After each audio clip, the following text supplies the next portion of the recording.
We all made a tryst with last sometime in our lives and that's why we're here. दोस्तों, अगर आप retired railway employ हैं तो आपके लिए एक बहुत बड़ी खुशखबरी है। इनफैक्ट मैं स्क्रीन शेयर करता हूं सो दैट आप इस खुशखबरी को खुद ही देख लीजिए। तो 3 दिसंबर 2024 को, अभी 15 दिन पहले, सरकार ने, इनफैक्ट रेलवे बोर्ड ने एक ये सर्कुलर जारी किया है जिसमें वो ये कह रहे हैं कि नोशनल इंक्रीमेंट दिया जाएगा 1 साल, मतलब 1 मई 2023 से। और by the way, notional increment पे मैंने एक वीडियो बना रखी है, लेकिन अगर मैं छोटे में समझाना चाहूँ तो कोई भी सरकारी नौकरी में आपको एनुअल इंक्रीमेंट मिलता है।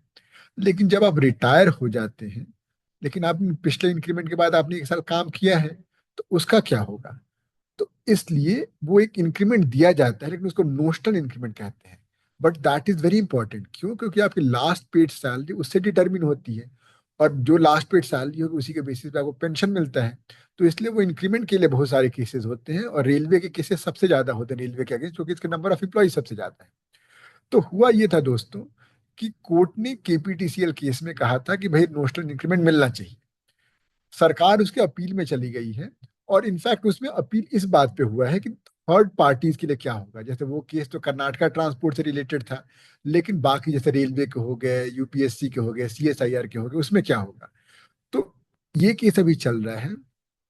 बट 6 सितंबर 2024 को इसी में कोर्ट ने, वही union of India versus M सीधा राज ये केस चल रहा था, उसमें उन्होंने इंटरिम डायरेक्शन दिया था कि जब वो केपीटीसीएल की जजमेंट आई थी, मतलब जो 11 अप्रैल 2023 को आई थी, उसके बाद आपको थर्ड पार्टीज के लिए इंक्रीमेंट कंसीडर किया जाएगा। तो कोर्ट ने ये कहा था कि एक इंक्रीमेंट, मतलब जो अरियर्स हुए होंगे इंक्रीमेंट के बेसिस पे, अगर पहले कोई रिटायर हुआ है तो वो सब बाद में देखा जाएगा जब इसकी फाइनल जजमेंट आएगी।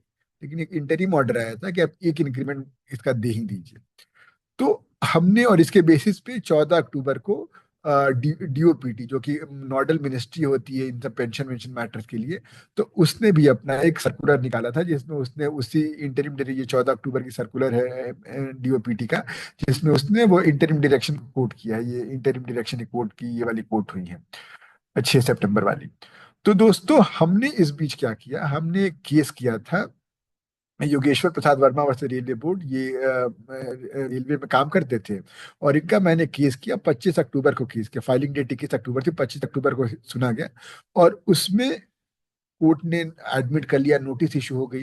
रेलवे ने जब रिप्लाई दिया तो रेलवे ने कहा कि अभी पोजीशन ऑफ लॉ क्लियर नहीं है, क्योंकि ये जजमेंट अभी सुप्रीम कोर्ट के पास पेंडिंग है। और एज इट इज, गवर्नमेंट तो हमेशा उसको डिफर कराना चाहती है, उसको तो मतलब है नहीं कि भाई कितना लंबा खींचे। तो बट हमने कहा कि नहीं, योर लॉर्डशिप, इंटरिम डायरेक्शन आ चुके हैं, आप 1 साल का तो दो ही कम से कम। और डीओपीटी का ओएम आ चुका है, और डीओपीटी नोडल मिनिस्ट्री है। तो finally we got the judgement in our favour, जो कि हमें 22 नवंबर को जजमेंट मिल गया था। और हमने फिर 27 तारीख को, जब ये फाइनल ऑर्डर की कॉपी आई, हमने रेलवे को भेजा, रेलवे बोर्ड को। और देखिए मतलब रेलवे बोर्ड ने 3 दिसंबर को सिर्फ हमारे ही केस में नहीं, रेलवे को लग गया हुआ कि भाई अगर ये लोग जीत गए तो इसी तरह का हवाला देकर और भी लोग जीतेंगे, अननेसेसरी लिटिगेशन में फंसना पड़ेगा। तो इसने एक सर्कुलर निकाल दिया कि भाई आप सुप्रीम कोर्ट के इंटरिम डायरेक्शंस के हिसाब से, इनफैक्ट जो डीओपीटी का ओएम है 14 अक्टूबर को, उसके हिसाब से आप ग्रांट करो, मतलब 1 साल का ग्रांट कर लो 1 मई 2023 से। और अरियर्स जब फाइनल सुप्रीम कोर्ट की जजमेंट आएगी तब देखा जाएगा, तब उसके हिसाब से कैलकुलेट किया जाएगा। तो अब ये सर्कुलर आ गया है।